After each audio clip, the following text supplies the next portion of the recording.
there's a lot of you. Axeman, a 6-letter word. 39 cadets standing tall, like statues, like the young men they become. The motto is 3 words that have completely rewired my brain. Set the standard. This has convinced me not to just fly below the standard or just to meet the standard, but to set it and hold myself to that. Let me paint you guys a word picture. Let me paint you guys a word picture. In the words of our favorite storyteller, no kidding, there I was, sitting in my probation officer's office. I was sitting and staring at nothing. I could feel the electricity pulsating through the room. Both my PO and my mom were talking about my new charges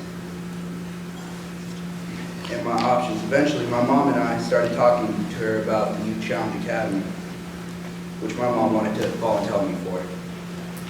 My PO gave me the options of 6.5 months probation, or I could go through and finish the challenge.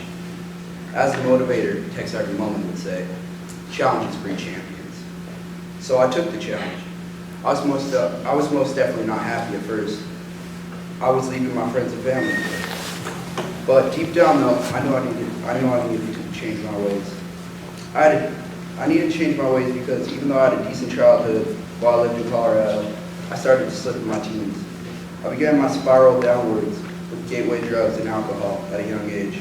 Plus I started hanging with the wrong crowd and soon became gang affiliated.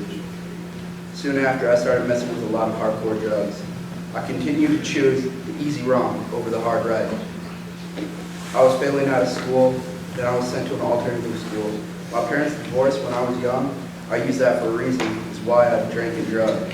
I didn't have much contact with my dad over a long time, and I tried to fill that hole with a life of crime. I thought of myself as a victim of my environment, because that life is all I knew.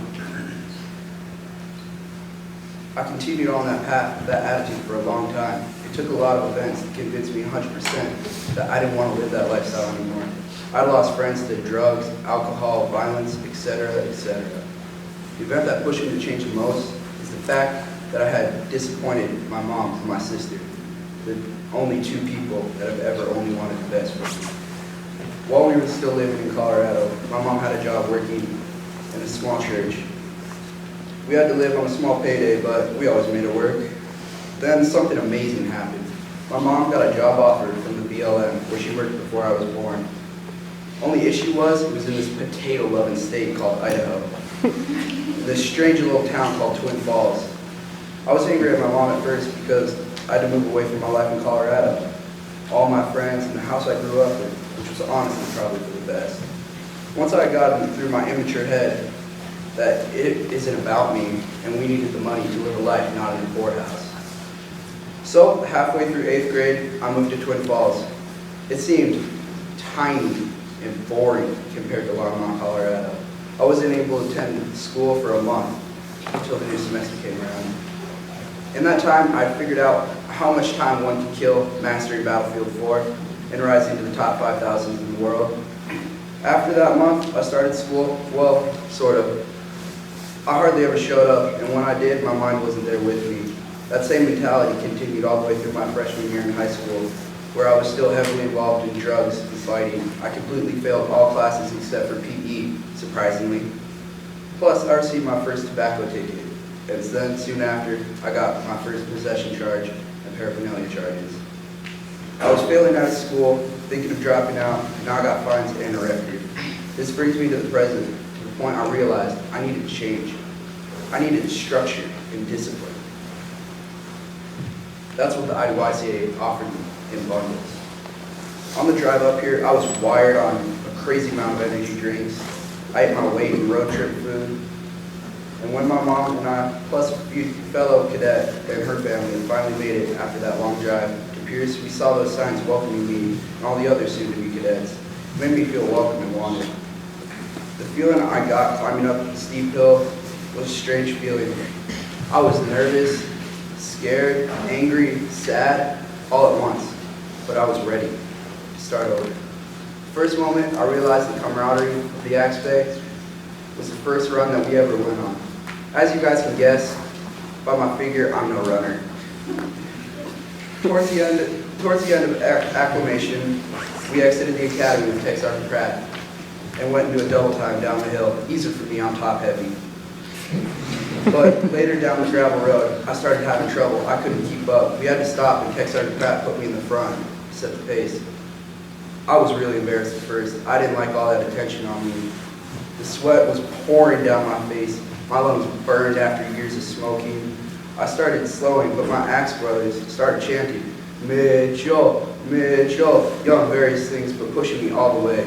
That short 2-mile run had changed my opinion completely of this place. The Axeman Creed, Gherkin's baby, states that I will always have my brother's back, ready to catch them if they fall. Cadet Blaze literally took that in the most literal way possible. One day, on an early morning run, this rock jumped up and just grabbed my ankle and rolled on. I checked to make sure gravity was working, which it was. With the grace of a gorilla on ice skates, I face planted.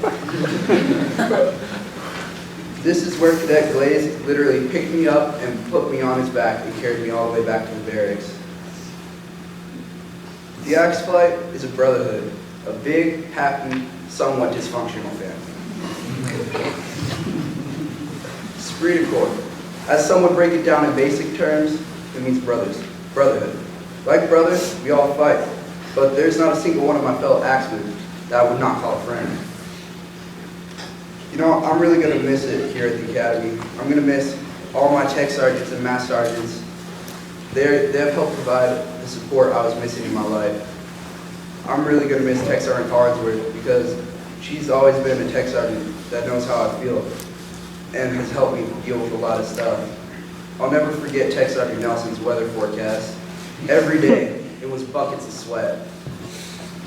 He was always a tech sergeant that pushed me the hardest to be the best I could be. One of my favorite things Tech Sergeant Mullin said is that you always need to give your 110% because even if you lose, you earn that loss. You didn't just take it. Now Tech Sergeant Pratt, he was always hard on me and pushed me to be the best I could. He's taught all the axemen a lot of valuable life lessons. Most importantly, he has taught us to embrace the suck. Because in life, things will suck. It's how you handle yourself in the moment and you bounce back that matters.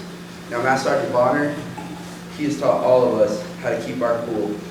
And most importantly, he's taught us to wake up every day saying, today's going to be a good day, and then really it has no choice. This speech is very hard to write to convey all the hardships and joyous moments that have occurred here at the Academy, whether it was when we earned our name tape, or the time that 25 axe motivators went to the veterans' homes, and our hard work was rewarded with copious amounts of pizza. Since I've made my presence at the Youth Challenge, I've changed so much. I've found a new love for PT. I've dropped 30 pounds. I've run 10 miles nonstop. I went from a 13-minute mile to an 8:30. I went from having Fs all the way across the board to having a 4.0 GPA.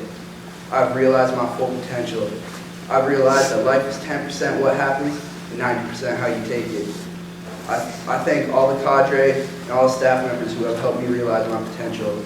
In the Axeman Creed, it says, I will always push forward on the path of excellence. And that is what I'm going to do. Because any job worth doing is a job worth doing right. I will use every skill, every tool that IDYCA has provided me with, and continue honing them. I thank my family who have supported me over the years, and all my new brothers who have pushed me to be the best I can. Such a bittersweet moment, but Squadron, this is the beginning of a new life. Give it up for the hard work of Class 15 TAC 2. We've set the standard, led the way, and shone bright in almost every way possible. One team! One fight! Ow! Ow! Ow! Ow! All right, guys.